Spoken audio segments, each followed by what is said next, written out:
Olá, vamos falar nesse vídeo de Benjamin Solari Parravicini, que é o Nostradamus argentino. É um visionário, que fez desenhos proféticos e ele chegou a ter contato com extraterrestres.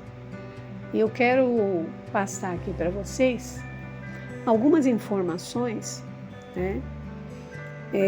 com relação aos seus desenhos proféticos, que estariam, alguns deles agora, que vão ser mostrados, que estão relacionados com a sabedoria hiperbórea e estão relacionados até mesmo com o movimento veganista.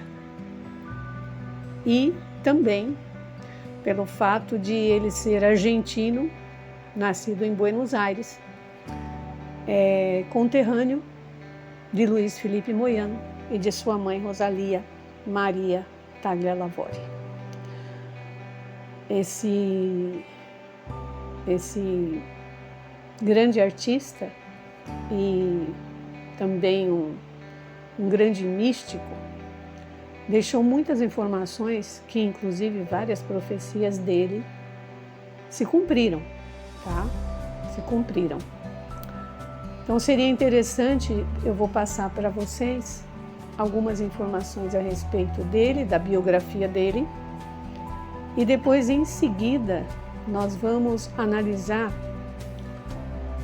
alguns desenhos proféticos que ele fez à luz da sabedoria hiperbórea, para que a gente esteja também atento a tudo isso, e também reafirmando aquilo que nós vimos recebendo do movimento veganista, da sabedoria hiperbórea de Luiz Felipe Moyano, de Pablo Santa Cruz de la Vega, de André Vitória Cano, ou seja, vários autores e também dirigentes do movimento veganista, que estão nos passando muitas informações, inclusive essa informação veio por intermédio da Octra, a Ordem de Cavaleiros Tirodal, da República Argentina. Iniciando com as informações básicas, Benjamin Solari Parravicini, ele foi então um artista visual argentino, Ele nasceu em 8 de agosto de 1898 em Buenos Aires, na Argentina, e faleceu em 13 de dezembro de 1974, também em Buenos Aires, na Argentina. Ele era reconhecido como Nostradamus da Argentina. Por quê? Além de ser pintor e escultor com prêmios internacionais, ele dizia que a sua mão era movida por uma força superior e que escutava uma voz com a qual escrevia as suas premonições. Até a sua morte, aos 76 anos, ele criou um total de 1000 desenhos proféticos sobre importantes acontecimentos que aconteceriam na Argentina e no mundo, e que ele chamava de psicografias. E hoje costumam ser interpretadas nas redes sociais. Existe uma crença de que muitas das suas predições se cumpriram, como a bomba sobre Hiroshima, o atentado das Torres Gêmeas e a subida do Papa Francisco ao Vaticano. Esses dois últimos eventos aumentaram o seu nome, ele ficou conhecido nos meios nas últimas décadas, inclusive internacionalmente. Também podemos dizer que Benjamin, na sua infância, quando era criança, ele dizia que falava com anjos, duendes e fadas. O seu pai era médico, era psiquiatra e achou que ele estava com algum problema mental e realizou vários estudos que não evidenciaram nenhum tipo de enfermidade. Então, ainda quando era criança, Benjamin fez a sua primeira predição. Uma guerra começaria em 1914. Paravicini também era professor no Liceu da Espanha, na cidade de Buenos Aires, entre outras atividades vinculadas com a arte. Segundo seus seguidores, os seguidores da sua vida e obra, dizem que seria impossível contabilizar seus acertos e que outros mais espetaculares acreditam que estão a caminho de se cumprir. Por exemplo, Vítor Manuel Jarra, um estudioso da vida do artista, mencionou em uma completa monografia como acertos o lançamento do primeiro satélite artificial e do primeiro ser vivo ao espaço, os perigos da cibernética e a robotização, a Revolução Cubana, a crise dos mísseis em Cuba, a Segunda Guerra Mundial, as explosões atômicas de Hiroshima e Nagasaki, o fenômeno hippie dos anos 60, os experimentos genéticos, a fecundação in vitro, a aparição ou aparecimento de pestes e enfermidades desconhecidas, o aparecimento do terceiro sexo, a queda dos valores morais, religiosos e espirituais no ano 2000 e o incremento, ou seja, o aumento dos delitos urbanos. Ele dizia: o ladrão correrá pelas ruas e ninguém o segurará. Segundo um seguidor seu que tem uma página no Facebook, ele diz: estamos falando do clarividente mais importante da Argentina e do mundo, com mais de 75 acertos proféticos. A obra fala por si só e surpreende os exegetas e neófitos em partes iguais. Paravicini não teve filhos, então toda a sua obra ficou com amigos do pintor. Os desenhos, os textos proféticos e alguns amigos, inclusive o ufólogo Fábio Serpa, que é mencionado pelo camarada Pablo Santa Cruz, ele também dedicou um livro a Paravicini, né? E colocou no seu título como Nostradamus Argentino. Um outro admirador de Paravicini disse o seguinte: todo mundo fala de Nostradamus e o argentino subestimou o verdadeiro mestre Benjamin Paravicini, que determinou coisas em nível mundial que se cumpriram com precisão cronológica, cronométrica e minuciosa, e as que vão se cumprir também. Em 1968, Paravicini foi entrevistado por um jornalista para uma revista e relatou sua experiência com seres que ele identificou como extraterrestres, que ele chamava de astronavegos, no centro de Buenos Aires. Durante uma fria noite, banhada de neblina, ele e um amigo cruzaram com um indivíduo de aparência incomum, alto, muito loiro, com olhos grandes, redondos e sem pálpebras. E esse ser lhes fez sinal para que se dirigissem para uma rua em especial, na direção da Casa do Governo. E eles não fizeram caso, não se importaram e continuaram seu caminho. E o seu amigo falou o seguinte com ele: essa pessoa não parece, esse homem não parece que não é deste mundo? Dias depois, o artista estava sozinho e teve um outro encontro com este ser e outros similares. Ele saiu do teatro depois de ter visto My Fair Lady no Teatro Nacional e ter comido depois o seu prato favorito. E eram umas 3 ou 4 da madrugada.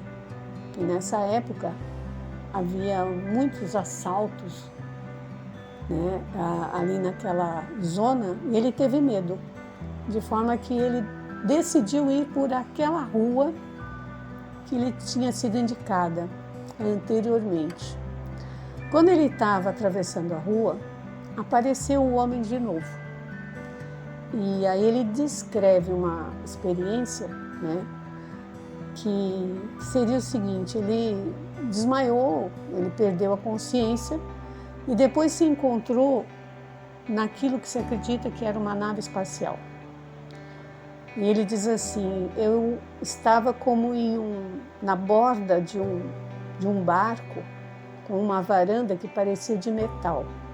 E era como um tipo de algo negro, como borracha. E então apareci ali, não sei como, e me encontrei com 2 seres iguais.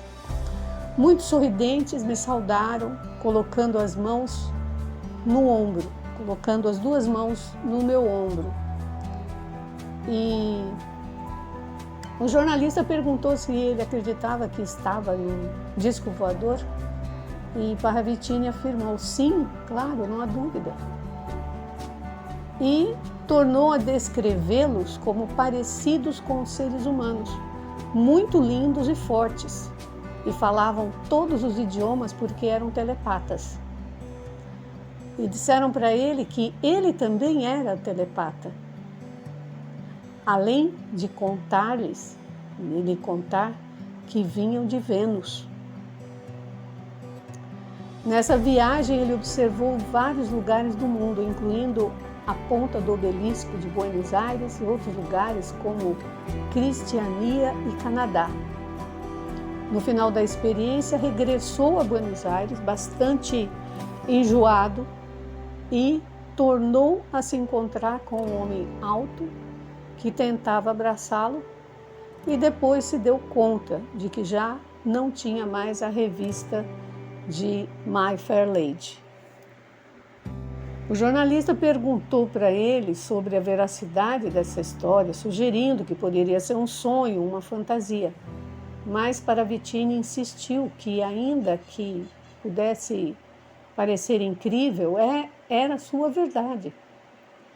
E ele disse assim: sim, olhe, poderão dizer que estou louco, ou que sou louco, como dizia meu pai, que era psiquiatra.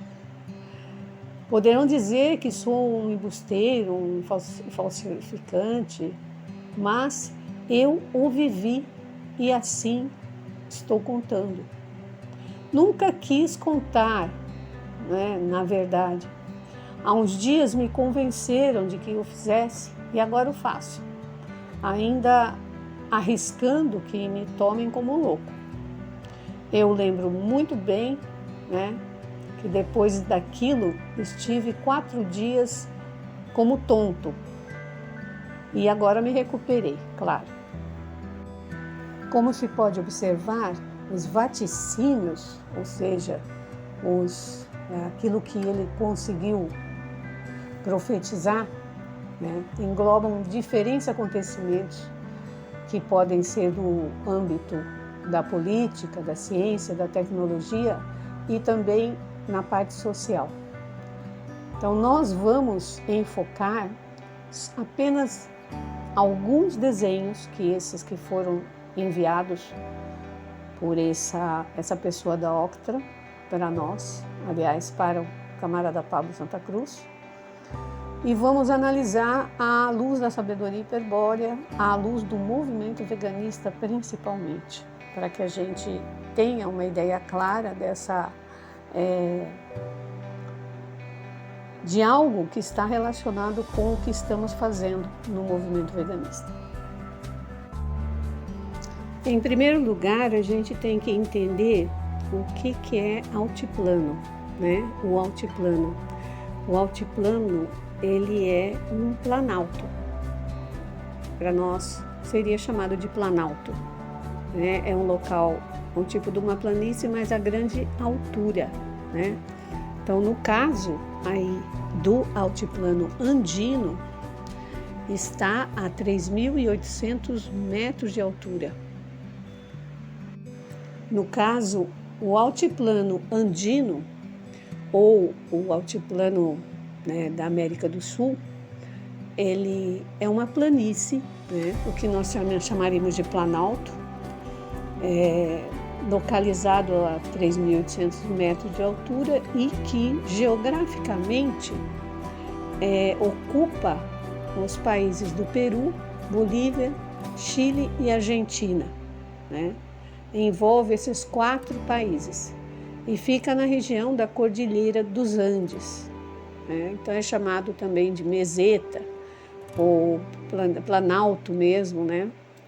Então é mais ou menos nesse local que fica o altiplano ou o planalto, no caso da América do Sul, e que é, digamos assim, o objetivo do nosso estudo, das nossas análises através dessas ilustrações, esses desenhos do Parravicini a respeito de algo que ainda não aconteceu, né, que ainda está por ocorrer.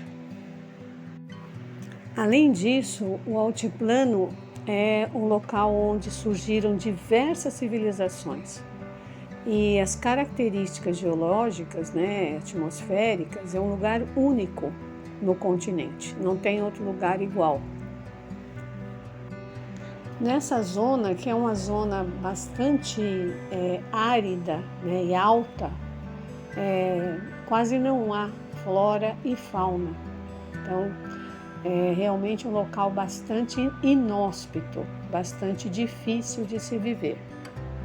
Além disso, por ser uma localização muito alta e de baixa pressão atmosférica, tem pouco oxigênio.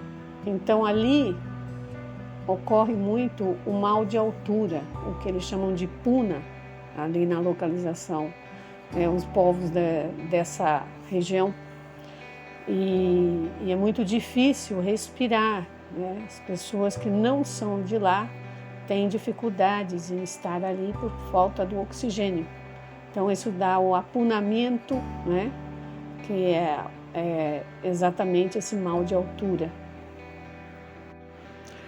Apesar, né, de ter um clima bastante inóspito, né, e alterações muito grandes, porque tem neve e tem seca, apesar disso, há locais onde há vegetação, há locais onde se pode realmente ter algo mais parecido às regiões baixas. Explicando tudo isso, agora nós vamos passar às psicografias, né, ou aos desenhos proféticos de Parravicini. O altiplano falará e dará fruto. Então, nessa psicografia, ele está falando do altiplano, ele está chamando atenção para essa região, né, dizendo que dessa região, né, será falado e dessa região sairão frutos. E quando ele se refere a frutos, ele está se referindo a coisas espirituais, né? Então a gente percebe o seguinte: dentro da sabedoria hiperbórea, fala-se muito dos Andes, fala-se muito dessa região, né? Fala-se muito dos povos andinos, né, de toda a tradição andina, das civilizações andinas, inclusive a Belicena a gente conhece, né, com o adjetivo de a última princesa inca, né, ou seja, está se referindo que a civilização inca, que é exatamente dessa região, né, da região dos Andes, da região do altiplano, ou seja, ali no meio daquelas montanhas, né? Então, o altiplano falará, né? E dará frutos. Então, isso está referido à Atlântida, no caso, né? Porque, segundo a sabedoria hiperbórea, a Atlântida tinha, né, sua base ali. Por outro lado, falar em base, a gente sabe muito bem que os Andes, eles estão repletos de bases dos intraterrenos. Ali há muitas cavernas, muitas entradas para o mundo intraterreno. Há também muitos avistamentos, né? Então a gente simbolicamente já pode se referir ou entender que ele está falando de que de lá sairão frutos espirituais ou ensinamentos, né? Porque quem ensina fala. E nós estamos nos voltando, de certa forma, voltando nossa atenção para esse local da América do Sul. O próximo desenho é o altiplano tem ou guarda verdades que sairão à luz no final dos tempos, quando os meridianos regressem.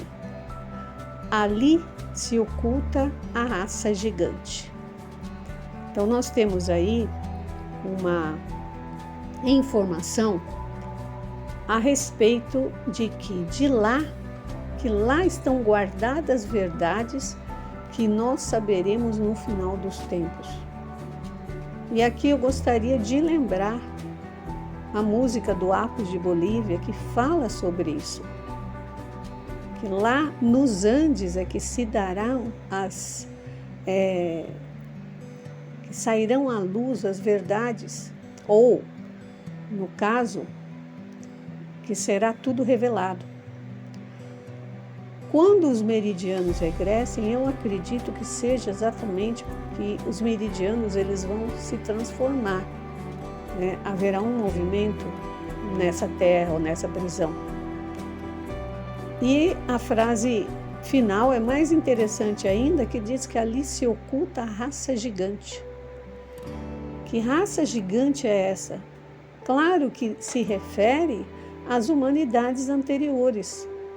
E na sabedoria hiperbórea se fala que nos Andes, nas bases, no mundo intraterreno, nos subterrâneos, nas cidades subterrâneas, encontram-se os guerreiros aguardando a batalha final. E eles eram gigantes. Todas as raças anteriores à nossa foram gigantes. E gigantes também no sentido espiritual, né? A raça gigante, a raça espiritual gigante. Então, nós temos aí uma interpretação que eu estou fazendo no sentido da sabedoria hiperbórea, né? O terceiro desenho é bem interessante e já começa a ficar bastante simbólico para a sabedoria hiperbórea, porque mostra profecias do alto, a missão do moicano, a voz do altiplano, né? Então vejam que interessante. Profecias do alto, que seriam então exatamente as informações que nós estamos recebendo através da missão do moicano. Ora, moicano e moiano são muito parecidos, né? Vocês vão concordar comigo. Moiano e moicano. Além disso, né, moicano está se referindo àqueles índios americanos que tinham aquele cabelo cortado, né, em forma de crista, né, em forma de uma crista que ia do começo da cabeça até o final e as partes dos lados da cabeça raspada. Os moicanos, inclusive, foram muito conhecidos por esse tipo de penteado, esse tipo de uso do cabelo. representando exatamente a crista do guerreiro. E aí a gente tem a voz do altiplano, seria a voz exatamente dos Andes, a voz que vem dos nossos camaradas que estão nas bases, que estão nas cidades subterrâneas, né? Então está muito claro isso, muito claro. Para nós que estudamos sabedoria hiperbórea, eu acredito que fica mais claro do que simplesmente para as pessoas que não têm essas informações que nós temos, que não podem ligar esses fatos. Nessa quarta figura, nesse quarto desenho profético, está escrito assim: mariposas novas no altiplano serão trazidas por venusianos. Ou seja, aqui para nós se torna muito mais claro a situação. Mariposas, na verdade, é borboletas, né? O que em espanhol se chama mariposa, para nós são as borboletas. Então, corrigindo aqui, borboletas novas no altiplano serão trazidas por venusianos. Então, nós podemos entender isso como uma repovoação de borboletas, ou nós vamos entender aí as borboletas simbolicamente como algo que voa e são novas, ou seja, novas naves novas, diferentes das que eles tinham antes, né? E elas vão vir nos Andes, e elas vão aparecer no altiplano, ou seja, nessa região árida. E elas serão trazidas por venusianos. Veja que interessante, né? Nós sabemos muito bem o que é que vem de Vênus. E, inclusive, o próprio Paravicini teve contato com venusianos. Eles disseram que vinham de Vênus. E a descrição que ele faz é a descrição daqueles personagens que nós já conhecemos, como o Capitão Kiev, né? Seres altos, loiros, telepatas e profundamente fortes, né? Que são relatados não só por Paravicini, como por Jorge Adamski também. Quem vê o projeto OVNIs do Pablo Santa Cruz vai justamente conseguir ligar as coisas, né? Então, quem está por trás de toda essa voz do altiplano, essas manifestações que vão aparecer, são os venusianos, ou seja, são os nossos camaradas, aqueles que são os liberadores, os siddhas leais. Uma outra coisa interessante com relação a esse último desenho é que em um determinado evento que fizeram o Pablo Santa Cruz, Andréa Vitória Cano e outros estudantes, integrantes do movimento veganista, estudantes da sabedoria hiperbórea, que fizeram um vídeo sobre fizeram um vídeo encenando, né, uma iniciação que deixou por escrito um Moyano, né? Então, eles estavam em um local assim que é realmente ali dessa área do altiplano, e apareceu do nada também uma borboleta que ela não foi vista por ninguém, só a câmera conseguiu. Aliás, não era bem uma borboleta, era algum ser que só a câmera pôde captar. Então, para o Pablo Santa Cruz, para Andréa Vitória Cano e as pessoas que estiveram realizando esse ritual de orientação, foi uma mensagem, né? Foi uma mensagem mística dos siddhas leais, né? E aqui na obra de Paravicini a gente vê justamente se falando de borboletas no altiplano.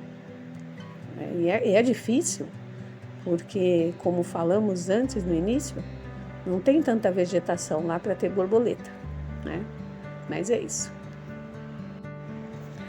E essa próxima ilustração profética já tem um texto um pouco maior, que diz assim: o altiplano será respeitado e, perplexo, olhará o caos, mas a peste e as deformações ali atômicas ali produzidas farão um lugar crível, mas incrível. Estudos mundiais, mas o mundo nada poderá oferecer. Terá obscurecido, o mundo ficará escuro. 3 tempos, mais um tempo depois a luz. Então, isso pode ser interpretado de muitas maneiras, no sentido de que nada vai acontecer no altiplano e de lá se olhará o caos, né? E a peste, ou seja, mais um vírus, as deformações atômicas, que seriam resultados de uma nova guerra, ali produzidas farão um lugar crível, mas incrível. Então, entende-se que ali será um lugar onde se verá e será incrível. Talvez se transformará. Estudos mundiais, né?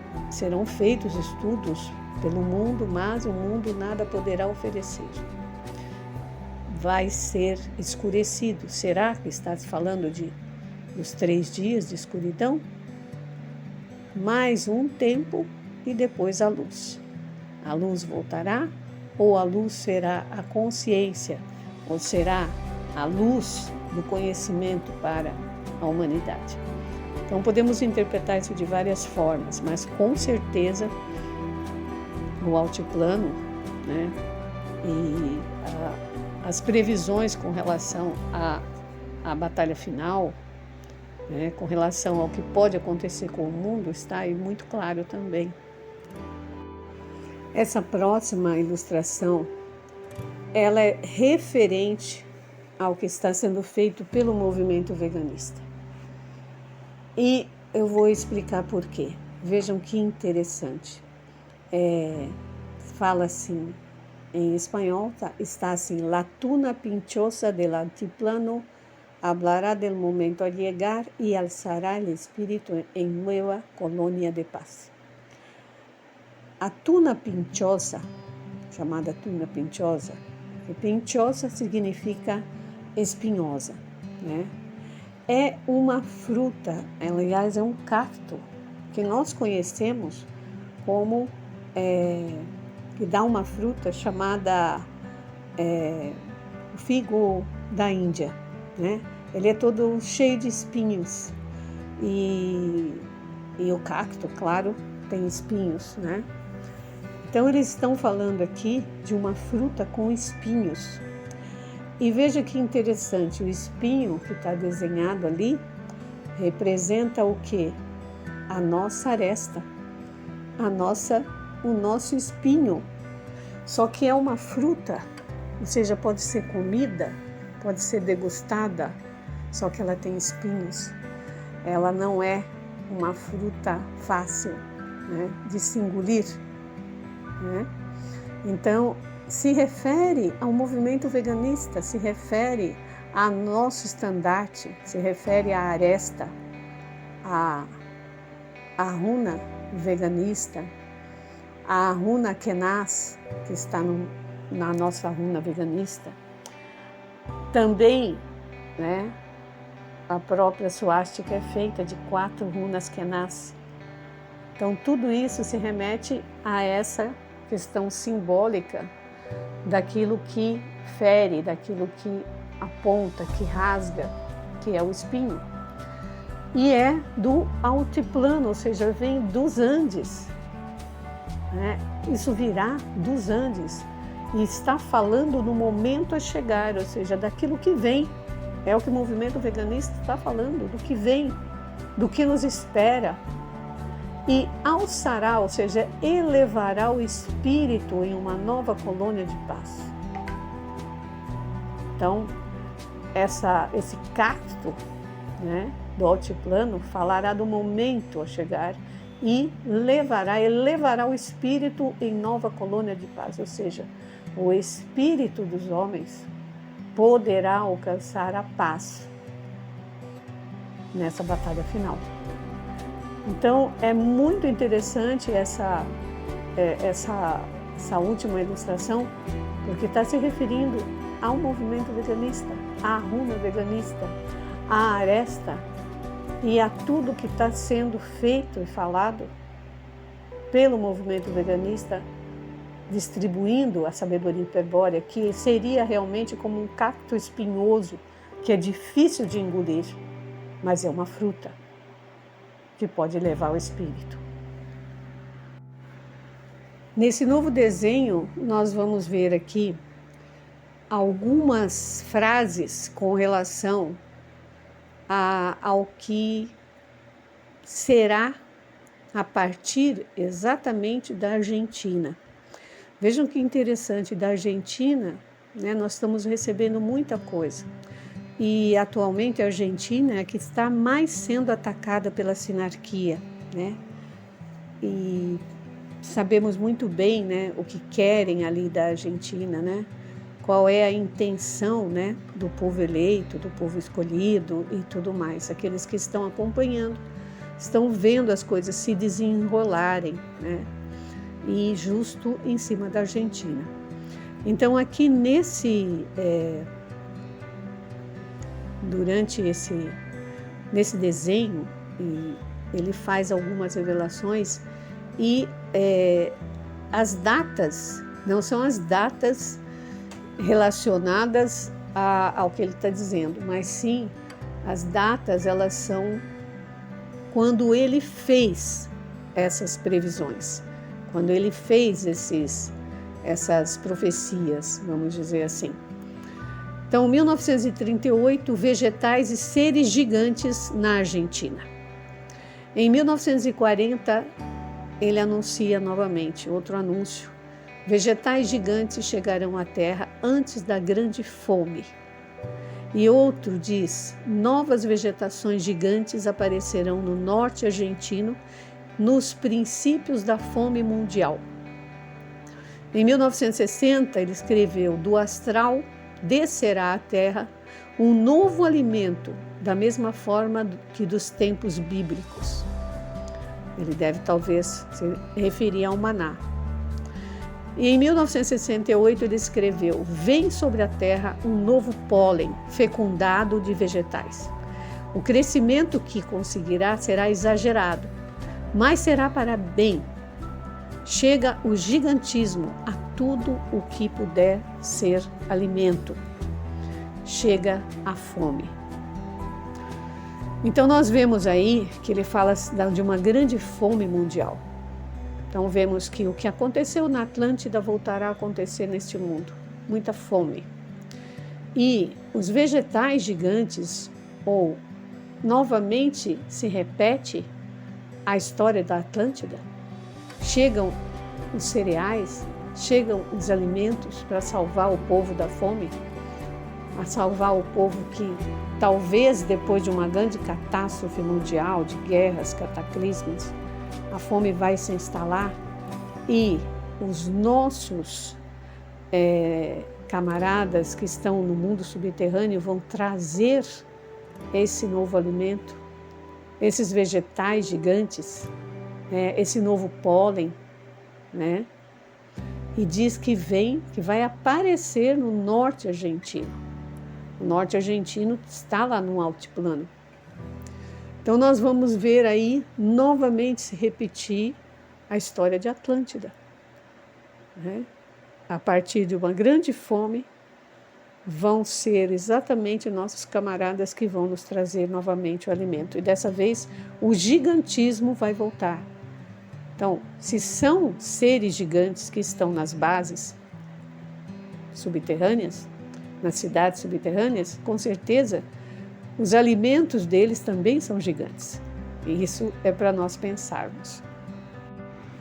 Então, para encerrar essa parte que nós estamos analisando, né, não é por acaso que nos foi mandada por um membro da Octra, né, para o camarada Pablo, e ele passou para nós. Isso tudo é para que a gente saiba que tudo o que nós recebemos de Moiano e tudo o que nós recebemos de informações está sendo corroborada através dessas informações que vêm do Paravicini. E o Paravicini, ele não era hiperbóreo, né? Era um artista, um clarividente, uma pessoa que tanto é que foi contatada pelos venusianos. Então, os nossos camaradas venusianos, eles contatam, eles entram em contato com várias pessoas, não apenas com Moiano, não apenas com Jorge Adamski, mas também aí nós vimos que estão confirmando muitas coisas que nós recebemos de informações através da sabedoria hiperbórea, né? Então, os Andes, as bases subterrâneas, os nossos camaradas superiores, os gigantes, a fome que virá, né?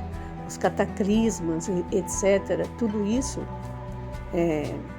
foi passado dos venusianos para o Paravicini. Então, não é muito conhecida, vejam que interessante essas profecias, né? Esse Nostradamus argentino não é conhecido por nós. Poucas pessoas conhecem o trabalho dele. Mas a Octra não nos passa nada que não seja importante. Então, aproveitemos aí e fiquemos alerta. Mais um presente que nós recebemos. Força e honra, camaradas, graça e valor.